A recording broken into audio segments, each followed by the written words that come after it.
संगारेड्डी के farmer MLA जग्गा रेड्डी ने फिर से एक बार एमएलए से ज़्यादा बहुत बड़ा काम कर दिया और फिर मुकामी मुसलमानों के लिए एक बड़े कब्रिस्तान की तश्कील को अमल में लाते हुए एक बहुत ही अच्छा काम अंजाम दे दिया। क्योंकि संगारेड्डी में कब्रिस्तानों की कमी की वजह से तदफीन के वक्त बहुत सारी तकालीफें पेश आ रही थी। इसीलिए संगारेड्डी के फॉर्मर एमएलए जग्गा रेड्डी ने वहाँ की आवाम का खास ख्याल रखते हुए 5 अक्टूबर हफ्ते के दिन तेलंगाना स्टेट के वक्फ बोर्ड चेयरमैन सैयद अजमतुल्लाह हुसैनी से खुसूसी तौर पर मुलाकात करके कब्रिस्तान के इस मसले को हल कर दिया। और फिर वक्फ बोर्ड के चेयरमैन सैयद अजमतुल्लाह हुसैनी ने भी स्टेडियम ग्राउंड के बाजू में गवर्नमेंट गर्ल्स कॉलेज के रूबरू मौजूदा वक्फ की 4 एकड़ 2 गुंटा ज़मीन को कब्रिस्तान के लिए मुख्तस करने का ऐलान कर दिया और आइंदा दिनों में बाज़ाब्ता प्रोसीडिंग को मुकम्मल कर दिया जाएगा, जिसके जरिए कब्रिस्तान का पक्का काम हो जाएगा। इसके अलावा संगारेड्डी के फॉर्मर एमएलए जग्गा रेड्डी ने संगारेड्डी असेंबली कॉन्स्टिट्यूंसी में माइनॉरिटीज़ के लिए तेलंगाना स्टेट के चीफ मिनिस्टर रेवंत रेड्डी से नुमाइंदगी करके 100 करोड़ रुपए के फंड को मंजूर कराने का भी एश्योरेंस दिया है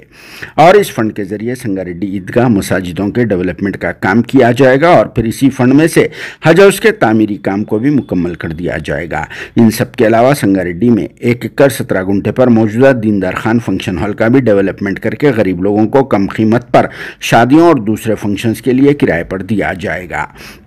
और फिर इसी फंड में से फतेह खान हजरत दरगाह के डेवलपमेंट का भी काम मुकम्मल कर दिया जाएगा। इस सिलसिले में संगारेड्डी के मुख्तलिफ मुकामात से ताल्लुक़ रखने वाले सैकड़ों लोगों ने जग्गा रेड्डी के साथ वक्फ बोर्ड ऑफिस आकर चेयरमैन सैयद अजमतुल्लाह हुसैनी से मुलाकात की, जिनका ये अमल बहुत ही अच्छा लग रहा है क्योंकि वो एमएलए सीट पर फाइज नहीं है, मगर फिर भी इसके बावजूद इन्होंने वहाँ के मुसलमानों की तकलीफ का खास ख्याल रखते हुए ये कदम उठाया, जिन्होंने न सिर्फ संगारेड्डी बल्कि सदाशिवपेट के डेवलपमेंट को भी जल्द से जल्द मुकम्मल करने का एश्योरेंस दिया है। और फिर बारी बारी संगारेड्डी के बाद सदाशिवपेट से ताल्लुक़ रखने वाले लोगों की वक्फ बोर्ड के चेयरमैन सैयद अजमतुल्लाह हुसैनी से मीटिंग कराई, जिसमें वक्फ बोर्ड के चेयरमैन ने भी इन अफराद को कुछ ज़रूरी बातों से वाकिफ कराया और फॉर्मर एमएलए जग्गा रेड्डी को पूरी तरह से कामों में मुकम्मल ताउन करने का भी एश्योरेंस दिया और बहुत जल्द संगारेड्डी का दौरा करने का भी ऐलान किया, जिस पर सभी लोगों में खुशी पाई जा रही है। जबकि दूसरी तरफ फॉर्मर एमएलए जग्गा रेड्डी के साथ इस डेलीगेशन में काउंसलर हाफिज शेख शफी, बेलौस खिदमत करने वाले कब्रिस्तान कमेटी के चेयरमैन मोइज साहब, मतीन, कलीम, मोइन, हाजी, खुतुब, जहीर, रऊफ, सैयद मोइजुद्दीन, जाविद, टीपू, शफी, मजीद अहमद, महबूब बेग, अमीर बेग काउंसलर, सोहेल काउंसलर, खादरी, मुजीब, मुतसिम,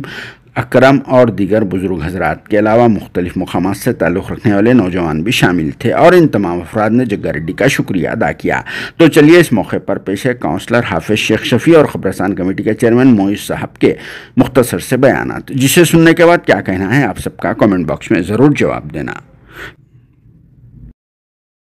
बिस्मिल्लाहिर्रहमानिर्रहीम। अल्हम्दुलिल्लाह, आज जनाब जग्गा रेड्डी साहब की सदारत में संगारेड्डी का एक वफद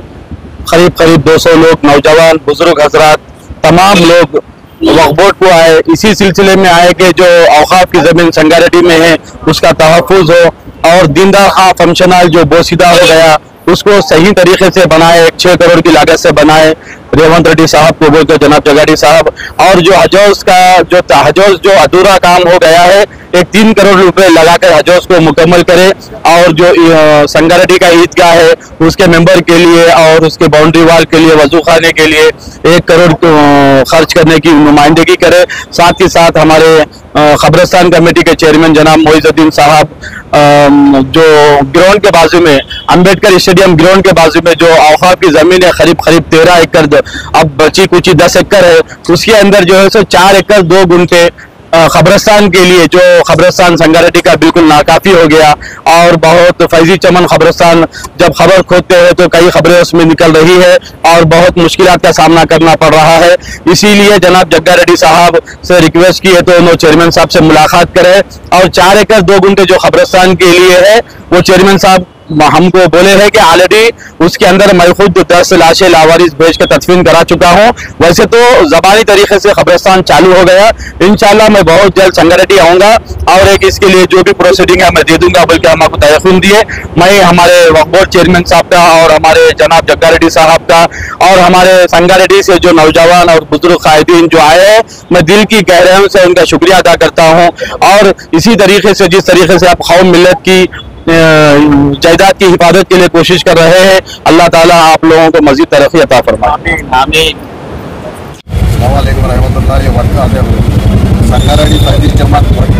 बड़ा कब्रिस्तान की रिपोर्ट आकर जो कब्रस्तान की सरजमीन कम बढ़ रही थी तो नए कब्रस्तान के लिए चेयरमैन साहब को एप्लीकेशन दिया गया। इससे पहले भी नुमाइंदगी की गई है। जो स्टेडियम के बाजू 4 एकड़ 2 गुंठे ज़मीन है, 10 एकड़ ज़मीन है, जिसमें से 4 एकड़ 2 गुंठे कब्रस्तान को अलॉटमेंट करो बोल के बोला गया है। और चेयरमैन साहब ने पर जल्दी उसकी तहफीन दिया है कि जल्द से जल्द अलॉटमेंट करेंगे बोल के। आज चेयरमैन MLA जगरेड्डी साहब भी थे, हाफिज शफी साहब, कमेटी के मोइन भाई, कलीम मदीन, शकील भाई नासोब आए थे। तमाम की सरपरस्ती में आज चेयरमैन साहब से बात की गई है और चेयरमैन साहब ने जल्द से जल्द बहुत बड़ा कब्रस्तान अलॉटमेंट करने के लिए तहफीन दिया है।